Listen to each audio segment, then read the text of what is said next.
have captured the imaginations of UFO believers and sparked covert government investigations. It was a gigantic object 300 meters in diameter. It made very strange aerial maneuvers. But these are not celebrated American paranormal incidents. These UFO episodes took place in a country for years shrouded in secrecy. Behind the scenes, the Russian government, the Russian military take this phenomena very seriously. They've been lying directly to their own people.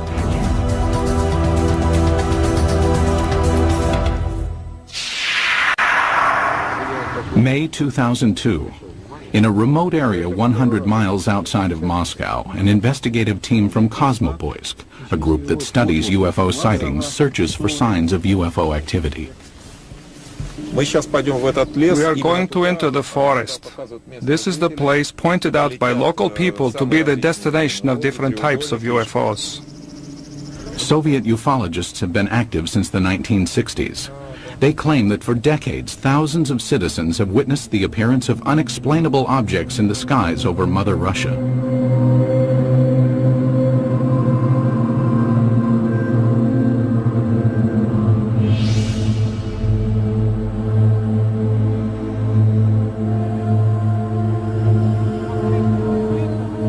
Today, ufologists in Russia work in the open and report their findings freely. This was not always the case. Before the policy of glasnost was introduced in 1985, independent investigations of UFOs in the former Soviet Union were conducted in a climate of secrecy and fear. At times, official government policy denied the existence of UFOs and any UFO activity, and prohibited anyone from reporting otherwise. The UFO research in the former Soviet Union was a very complicated matter because one had to deal with overall state secrecy. Meanwhile, the Soviet government was involved in covert UFO investigations of its own. We know that the Russian government studied this secretly for a period of 40 years. We know that they took it very seriously. We also know that there have been various attempts, including more recent ones, to put a spin on this to say, there's nothing to it. That's a bunch of baloney. The results of the Soviets' most far-reaching secret UFO study became public in the year 2000. The inquiry started in 1978 and took 13 years to complete. The investigative team consisted of top scientists and military experts, and was completely clandestine. Certainly, this collaboration between the Academy of Sciences and the Ministry of Defense was not paraded. I mean, formally, these studies were closed. Classified organizations took part in these studies. This research should have a secret character. Colonel Boris Sokolov was the coordinator of the investigation. Shortly after the fall of the Soviet Union, he met with American investigative journalist George Knapp. Sokolov told us that just as in America, 90 to 95% of these cases could be explained away, but the remaining 5 to 10% could not be easily explained. The 13-year Soviet UFO study scrutinized some of the most puzzling sightings in Russian history. In 1968, a cameraman documenting a test of a Soviet jet fighter noticed a huge triangular object in the sky. He focused his camera on the object and caught it on film. In 1977, an unusual aerial display sent tentacles of light streaming down over the town of Petrozavodsk. Some claim the event caused fine holes to be glazed in glass windows and concrete. In 1982, military personnel at an intercontinental ballistic missile base witnessed several brilliantly lit orbs overhead. Seconds later, a warning light indicated a missile had switched to the prepare to launch mode. Had an alleged UFO come close to starting a nuclear attack?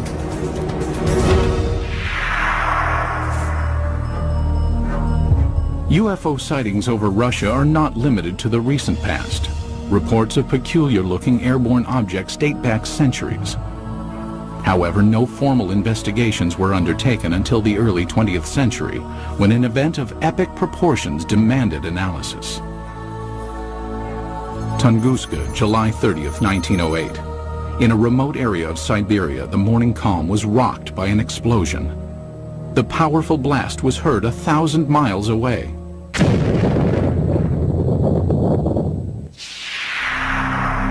There was an enormous firewall blast, something on the order of 15 megatons of equivalent energy, which is roughly 1,000 times that of the Hiroshima blast at the end of the Second World War. This was an extraordinary event. Because of the remoteness of the Tunguska region, it was almost 20 years before any government researchers visited the site. The first expedition to reach Tunguska was headed by Russian mineralogist Leonid Kulik. When the initial expedition got to the Tunguska area in 1927, the natives were reluctant to show the scientists into the region because they thought the god Agdi had devastated the area because of the wickedness that was going on, and he had destroyed the trees, killed the animals. Kulik eventually convinced locals to direct him to the blast location. Believing a meteorite had caused the massive explosion, Kulik assumed he would find a crater at the point of the meteorite's impact. To his surprise, there was none. He looked for meteorite samples on the ground because often when an object hits the Earth, it throws up debris, and the debris is recoverable around the edges of the crater. But of course he didn't find that either. What Kulik discovered has stirred UFO debate for decades.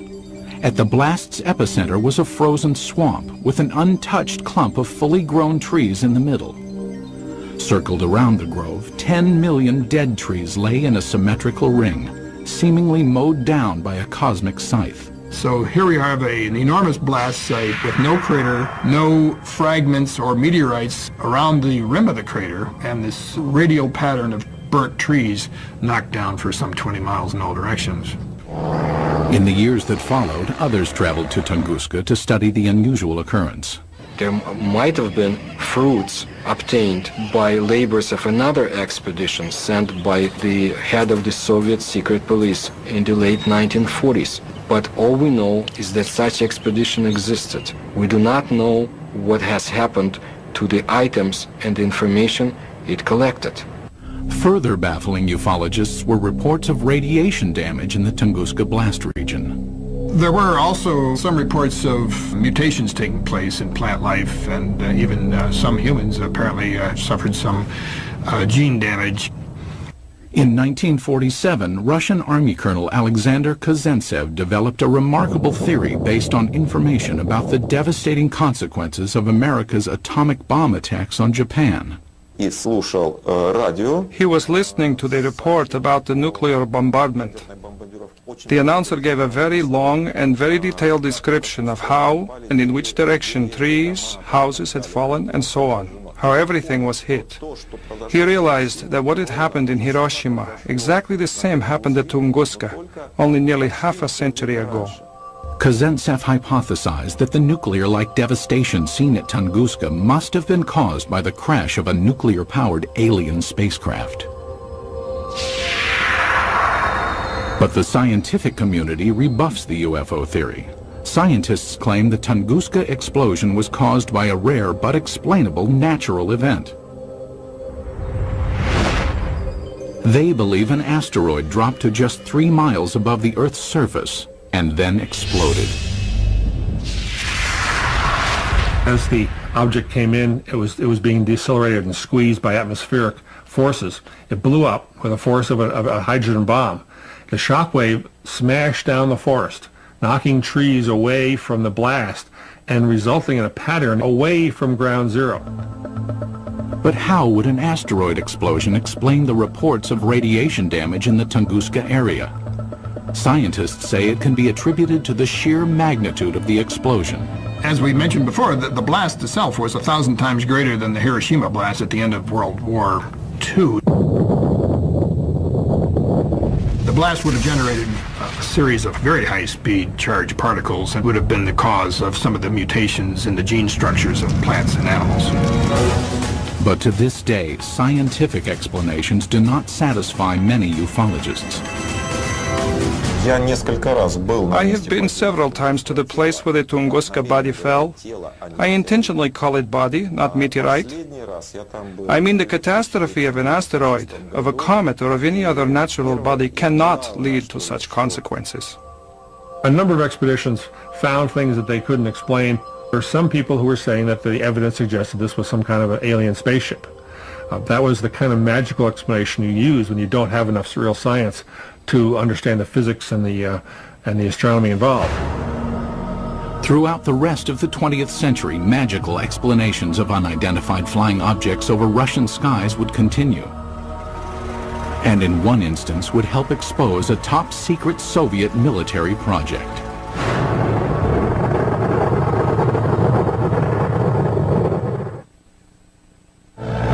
It was 1948. World War II was over, but the Cold War was just beginning. Soviet leader Joseph Stalin had initiated the Berlin blockade and directed his scientists to develop a nuclear weapon to rival that of the United States.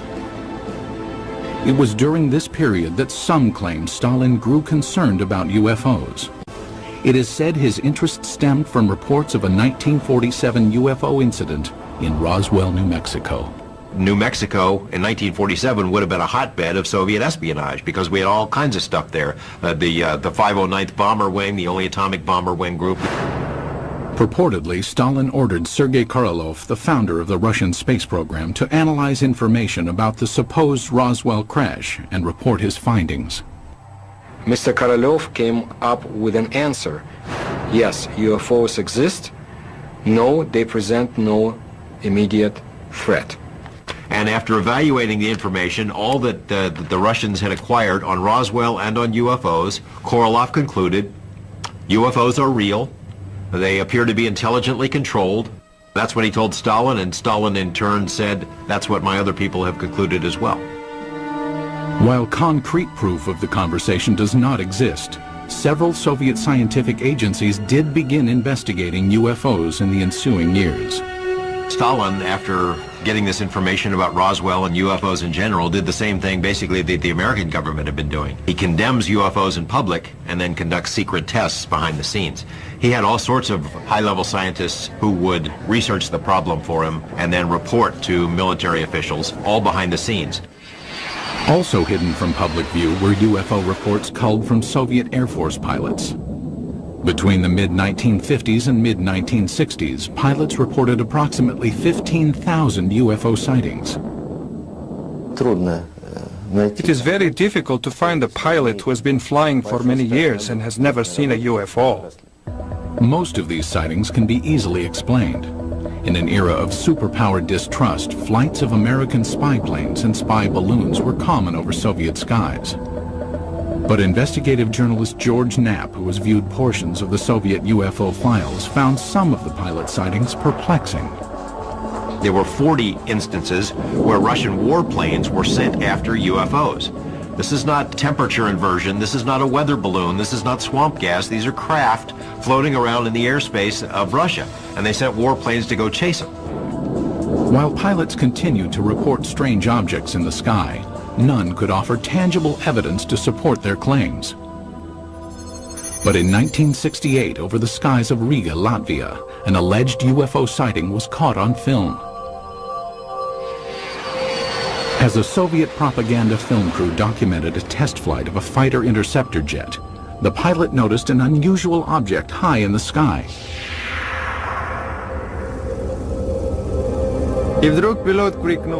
And suddenly the pilot shouted, "Look, film it!" We looked and saw a triangle at a tremendous height. Fighter planes scrambled to investigate, but the object quickly disappeared behind a cloud and was never seen again. It was later estimated that the craft was hovering approximately 7 miles above the ground. The film was sent to the Kremlin, where it remained locked from public view for years. They really took it seriously. I say seriously because the film was taken away. It was declared completely secret. Outsiders have only recently seen the confiscated film. While some maintain the film is conclusive evidence of a UFO, skeptics argue the vehicle was most likely a French-made high-altitude research balloon. As secrecy enveloped all government discussions of UFO issues, an underground army of Soviet ufologists began to form in the USSR. They kept their studies concealed. The Russians who studied UFOs in this period report that they had a very serious feeling of threat from the Soviet government, that they were doing something which the Soviet government disapproved of. The leader of civilian UFO research was Felix Ziegel, the man considered the father of Soviet ufology. Felix Ziegel was a Soviet scientist. He was a doctor of mathematics and astronomy at the Moscow Aviation Institute. He made it his job to find out why are the strange objects or in the skies of his country. Ziegel challenged the Soviet system by conducting paranormal lectures, organizing independent UFO investigations, and urging Soviet citizens to report any and all sightings. His efforts were not without risk. We cannot say, of course, that people would be put in jail for it, but still Ziegel suffered. He was harassed both in his place of work, at the Institute of Aviation, and he was harassed by the state government authorities. Ziegel and his investigators spread information about UFO sightings through an underground press network. Samizdat, private publications used to disseminate information, were strictly forbidden by the Kremlin. In his time, brochures were printed in a samizdat way. They were collections of observations and letters, typed in 5 to 10 copies. All materials were typed with the use of carbon paper.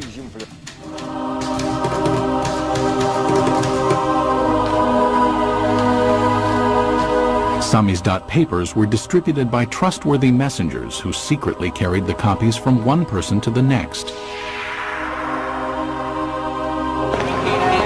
UFO information circulated in this covert manner until 1967, when suddenly it seemed as if ufologists were given a reprieve from government censure.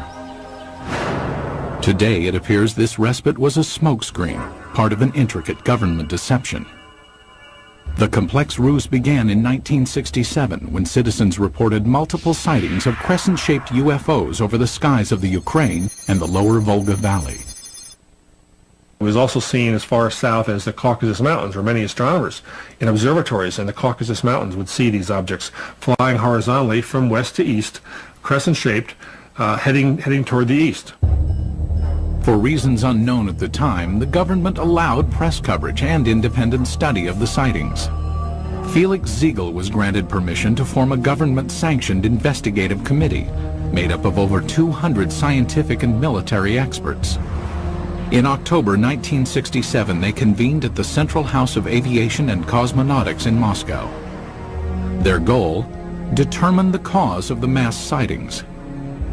On television and in newspapers, Ziegel's committee appealed to Soviet citizens to report information on UFOs. For the first time in Soviet history, UFOs seemed to be an open topic. It was like a breath of fresh air. Freedom of discussion about a forbidden subject was permitted to the Soviet citizens. And this was something unheard of. And alas, it did not last long. Within a few months of Ziegel's televised appeal, the steel jaws of Soviet censorship clamped down. Reporting of UFOs was once again off limits. The subject was dropped from the controlled media, and Ziegel's committee was ordered to disband. The committee was to encourage people to report. As soon as the reports began to gather, somebody in Moscow quashed the activity, canceled the committee, canceled publication of further works, and put a lid on it. Cries of a Kremlin whitewash were immediately sounded. Why the cover-up takes place, I don't know. Is there a cover-up? There's no question about it. But what they were covering up is the question. UFO buffs believe they were covering up alien visitations. I think the evidence is clear they were covering up descriptions of their own secret military aircraft and missile activities and satellite activities. Scientist and NASA consultant James Oberg came to this conclusion in 1977 after studying Soviet space vehicle launch patterns and comparing them to the dates of the 1967 sightings. He deduced that the crescent-shaped objects witnessed in the sky were not alien in nature, but could be attributed to secret tests of a new Soviet missile warhead.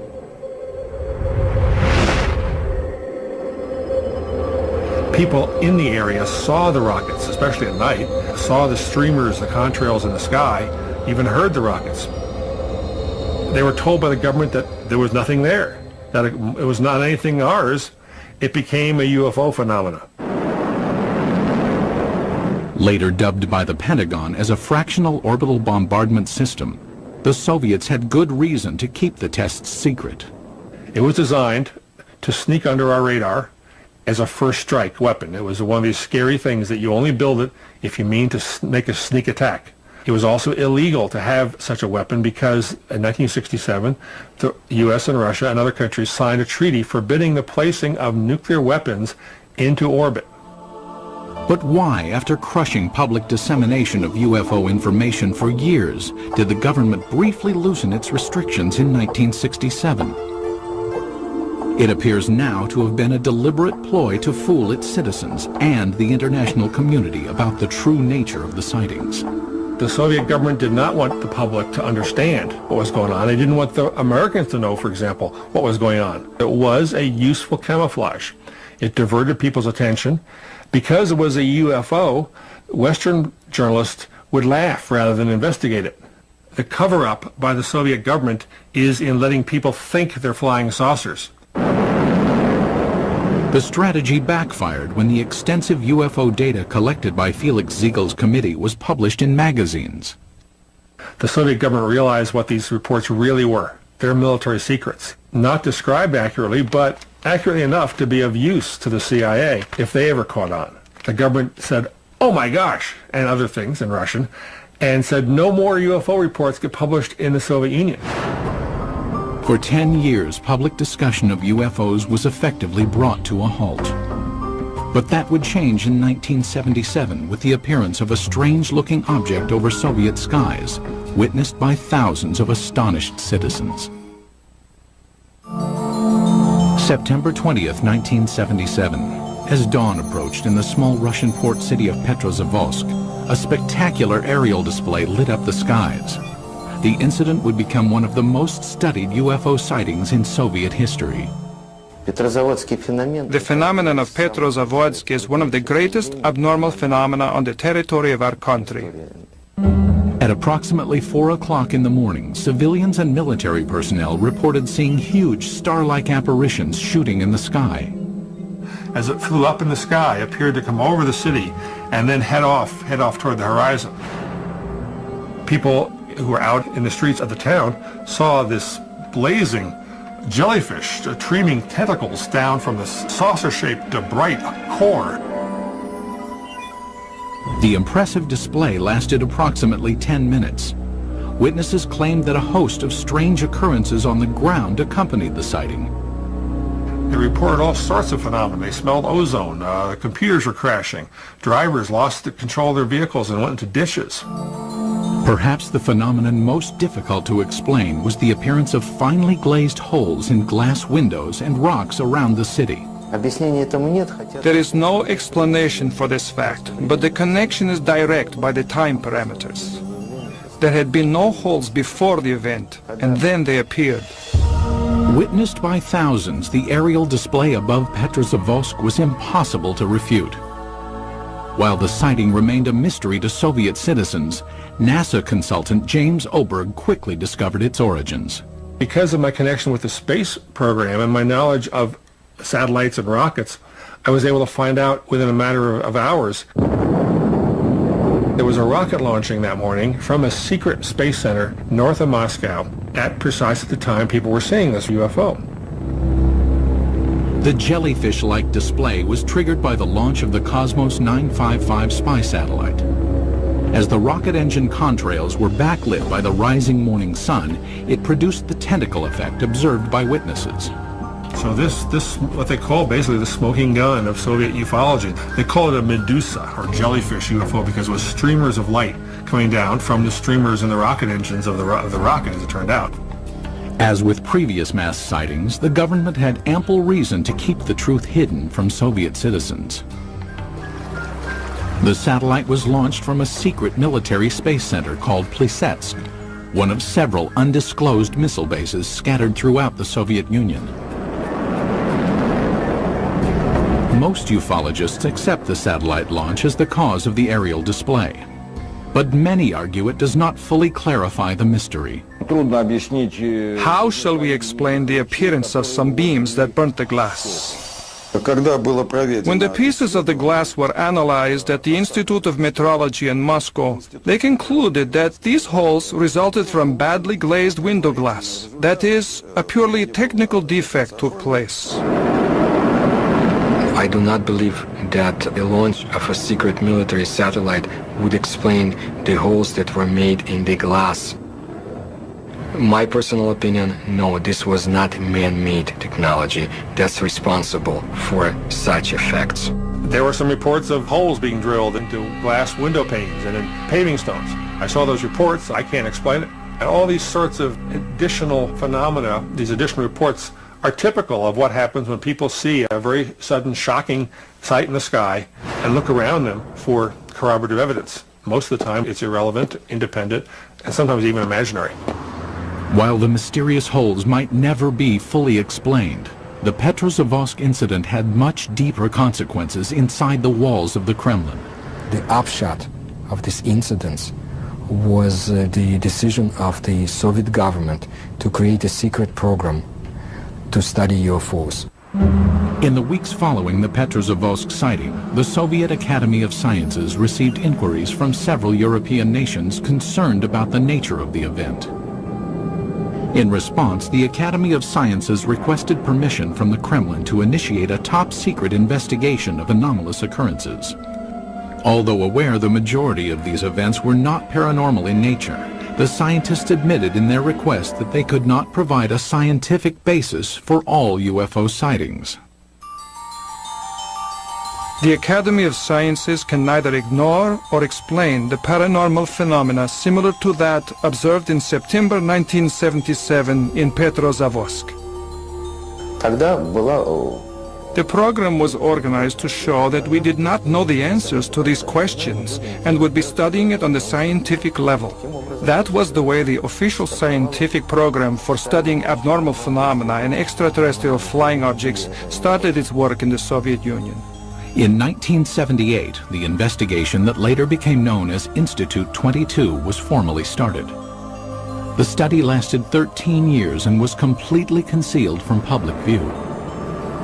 But why did the Soviet government spend time and money to investigate a phenomenon it already knew the origins of?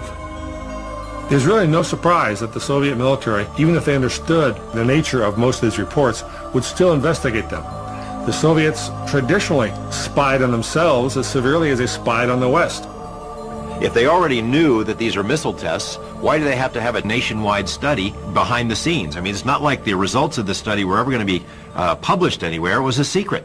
So it makes no sense. While the rationale for the beginnings of the study is still debated, there is no doubt the scope of the investigation was far-reaching. The Institute 22 inquiry was conducted jointly between the Soviet Academy of Sciences and the Ministry of Defense. It was very useful for the Academy of Sciences to collaborate and to carry out studies together with the Ministry of Defense, because naturally it was much easier for the Ministry of Defense to get the information we had no access to. The armed forces were ordered to study what, if any, influence possible UFOs might have on the proper functioning of technical military equipment. In addition, hundreds of thousands of sailors, soldiers, and pilots were recruited to watch for and report on UFOs. No one was told why the reports were being taken. The Ministry of Defense has an enormous observance potential. First, military units are located all over the country. Second, unlike civil organizations, an order from the Minister of Defense is sufficient for making a potential viewer of each military man, and this was done. Every single unit in the vast Soviet military empire had to comply with this study. That is, any UFO, any anomalous object, any ball of light, any strange thing in the sky whatsoever had to be fully investigated. Scientists were directed to investigate the physical nature of alleged paranormal phenomena. The data collected by the military and scientists was analyzed in a lab located in a nondescript building in a suburb of Moscow. The personnel of the laboratory were not numerous, not more than 10 people, and this number was never exceeded.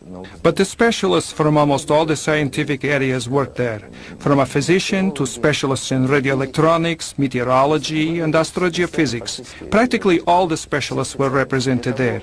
It was done in order to study all possible aspects of UFOs.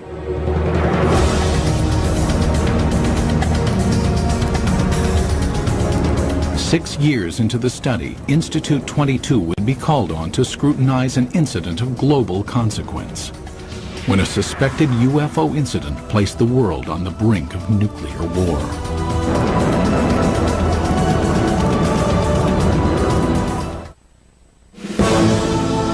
The early 1980s were a time of tense relations between the Soviet Union and the West. The era of détente had ended, and the Russian landscape was studded with intercontinental ballistic missile silos. Each contained nuclear weapons aimed westward. It was at one of these silos that a reported UFO incident caused a nuclear scare. Today, this ICBM silo in the Ukraine is deserted, dismantled in compliance with a nuclear arms reduction treaty between the US and USSR. But at this silo in 1982, something went terribly wrong.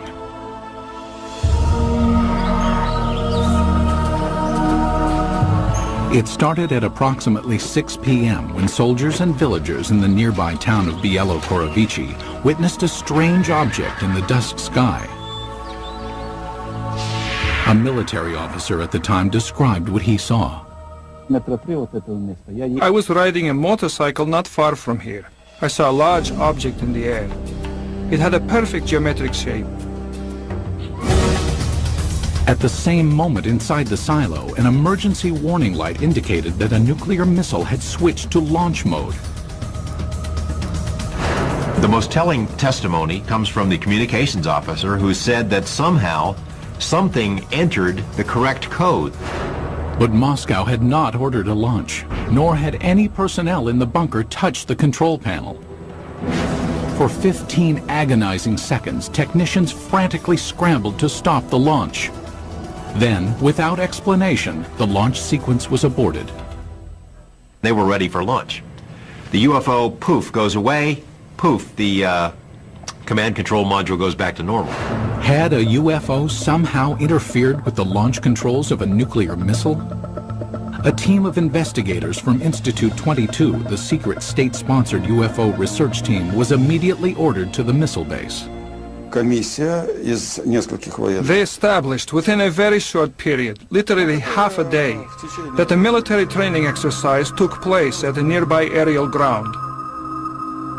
Investigators learned that the sighting occurred at the same time and in the same area where the military was testing flares. Dropped out of planes, the flares provided 5 to 7 minutes of illumination. That explained the strange display in the sky. But why did the nuclear launch sequence activate? The fact that the emergency situation coincided with the effects which took place is certainly a remarkable coincidence, but it is still a coincidence. The ICBM control equipment was systematically taken apart and rebuilt, but no defects were found. It's not just an electrical malfunction. Something entered the correct launch codes. That just doesn't happen every day. We hear from our government UFOs are not a matter of national security. The Russian government has been telling its people the same thing. They're trying to confuse us. This incident is clear evidence, if ever there was, that UFOs do carry national security implications. After examining the ICBM episode, the investigative team of Institute 22 continued to scrutinize various sightings around the country. Some who reported UFOs had a much closer view than those on Earth. Cosmonauts.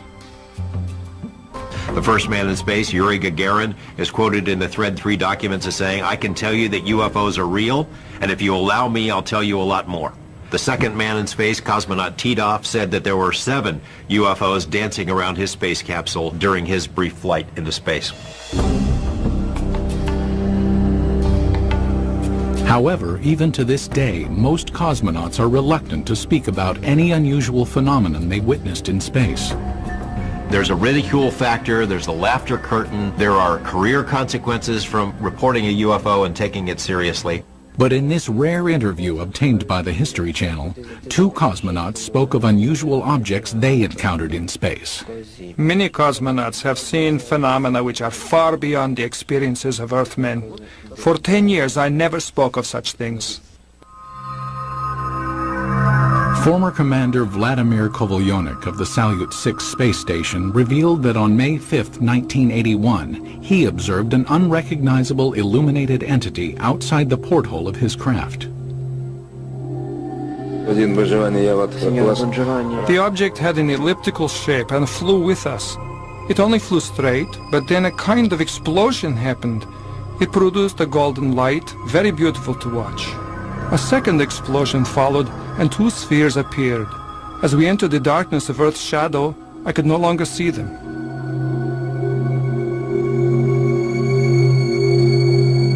On a Mir mission in 1991, cosmonaut Musa Manarov managed to videotape an anomalous object during a routine docking procedure. I was looking out the biggest window. It was directly in front of me. I am familiar with the construction of all spaceships, but this was different. There is ongoing debate about sightings of unidentified objects by cosmonauts and American astronauts alike. Skeptics insist there is enough debris left in orbit to constitute a plethora of unusual sightings.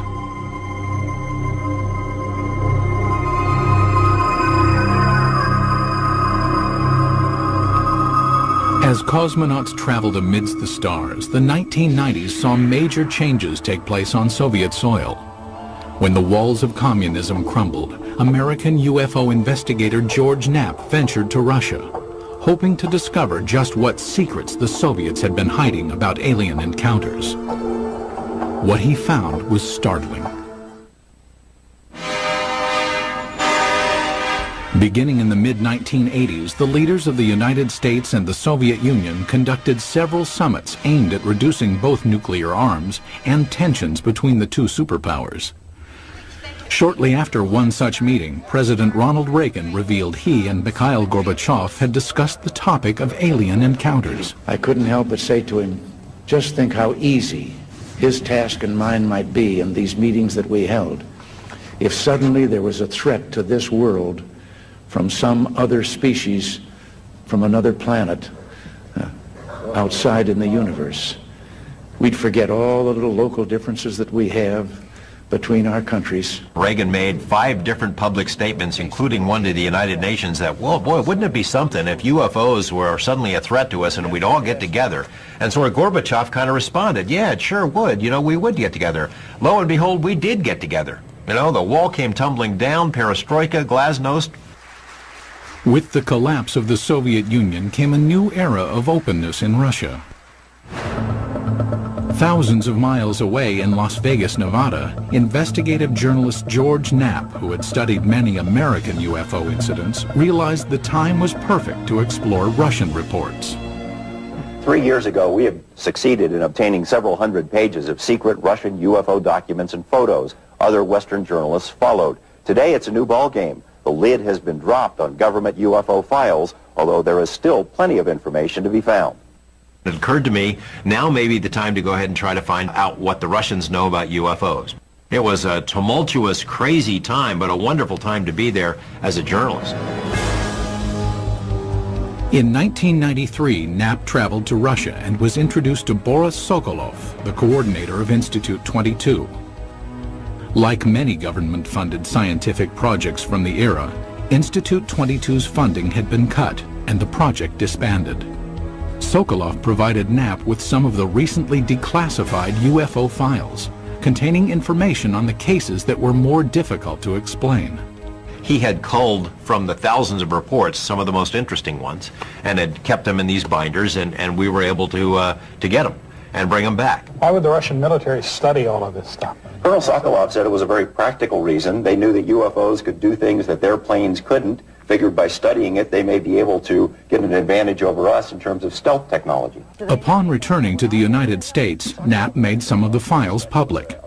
As a result, Colonel Sokolov was ridiculed by some back in his homeland. Officially, Russia was a democracy, but the communists still had a lot of influence. There were communist newspapers that attacked him broadly as being a sellout to Mother Russia.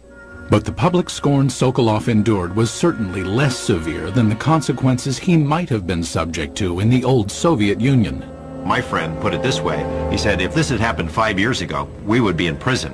If it had happened 10 years ago, we'd all be shot for giving up these secrets. But in 2000, the relaxed political climate allowed Sokolov and scientist Yuli Platov to publish a report summarizing the findings of Institute 22. Entitled The History of UFO State Research in the USSR, the report concluded that of the 3,000 UFO sightings investigated, 90 to 95% of the incidents could be attributed to man-made phenomenon, mostly missile launches and research balloons. The remaining 5 to 10% could not be easily explained.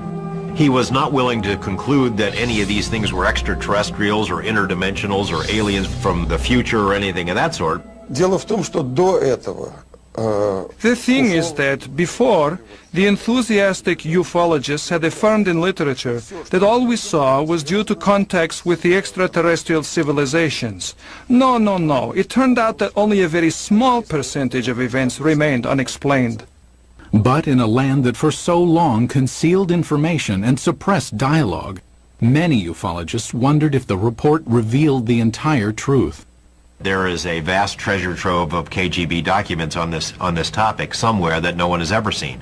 And I know the KGB did release some documents in the early 90s, but it is presumed by a lot of folks that the best stuff is still hidden in a vault somewhere.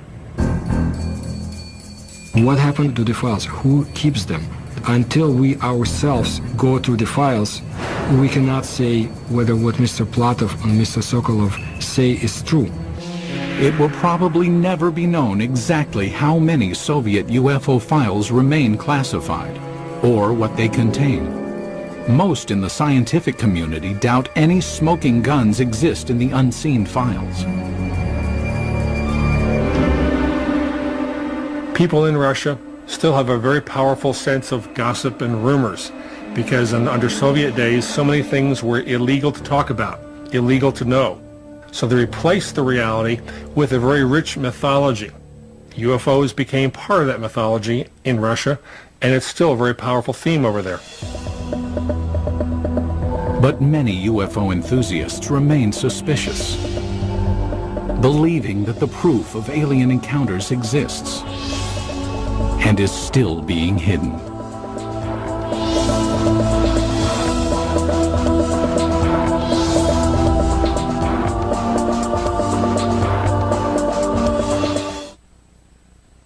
Looks like your everyday move for this team of mega movers. That is, until a massive hurricane threatens to foil the whole plan.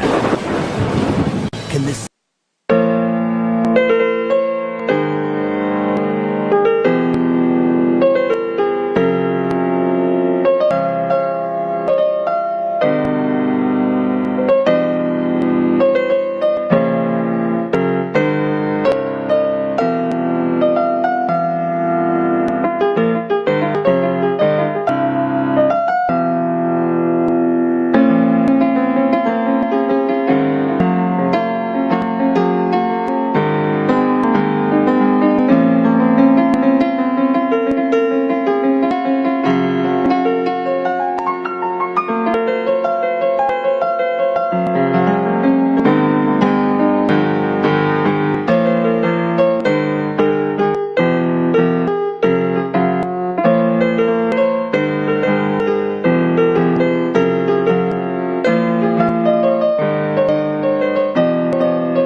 place in the skies over Mother Russia.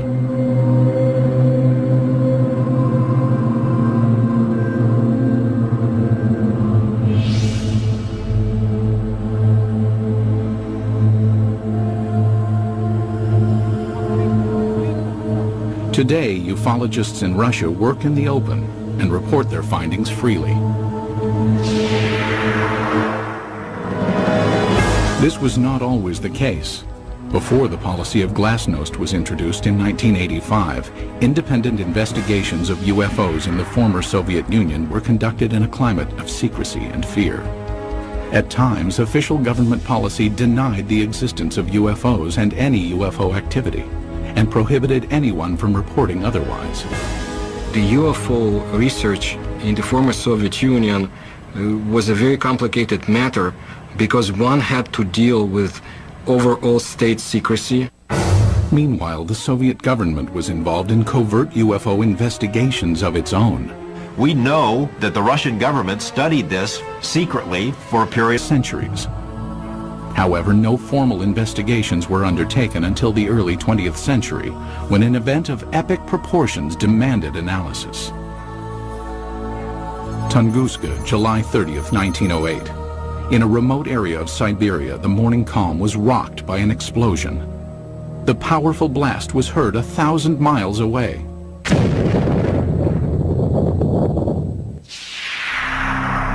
There was an enormous firewall blast, something on the order of 15 megatons of equivalent energy, which is roughly 1,000 times that of the Hiroshima blast at the end of the Second World War. This was an extraordinary event. Because of the remoteness of the Tunguska region, it was almost 20 years before any government researchers visited the site. The first expedition to reach Tunguska was headed by Russian mineralogist Leonid Kulik. When the initial expedition got to the Tunguska area in 1927, the natives were reluctant to show the scientists into the region because they thought the god Agdi had devastated the area because have captured the imaginations of UFO believers and sparked covert government investigations.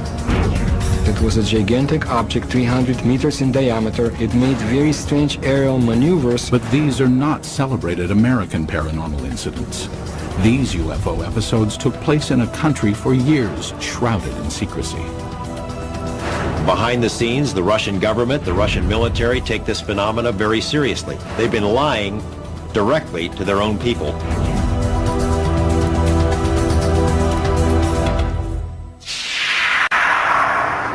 May 2002. In a remote area 100 miles outside of Moscow, an investigative team from Kosmopoisk, a group that studies UFO sightings, searches for signs of UFO activity. We are going to enter the forest. This is the place pointed out by local people to be the destination of different types of UFOs. Soviet ufologists have been active since the 1960s. They claim that for decades, thousands of citizens have witnessed the appearance of unexplainable objects. Of 40 years. We know that they took it very seriously. We also know that there have been various attempts, including more recent ones, to put a spin on this to say, there's nothing to it. That's a bunch of baloney. The results of the Soviets' most far-reaching secret UFO study became public in the year 2000. The inquiry started in 1978 and took 13 years to complete. The investigative team consisted of top scientists and military experts, and was completely clandestine. Certainly, this collaboration between the Academy of Sciences and the Ministry of Defense was not paraded. I mean, formally, these studies were closed. Classified organizations took part in these studies. This research should have a secret character. Colonel Boris Sokolov was the coordinator of the investigation. Shortly after the fall of the Soviet Union, he met with American investigative journalist George Knapp. Sokolov told us that just as in America, 90 to 95% of these cases could be explained away, but the remaining 5 to 10% could not be easily explained. The 13-year Soviet UFO study scrutinized some of the most puzzling sightings in Russian history.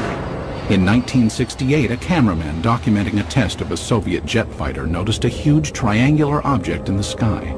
He focused his camera on the object and caught it on film. In 1977, an unusual aerial display sent tentacles of light streaming down over the town of Petrozavodsk. Some claim the event caused fine holes to be glazed in glass windows and concrete. In 1982, military personnel at an intercontinental ballistic missile base witnessed several brilliantly lit orbs overhead. Seconds later, a warning light indicated a missile had switched to the prepare to launch mode. Had an alleged UFO come close to starting a nuclear attack?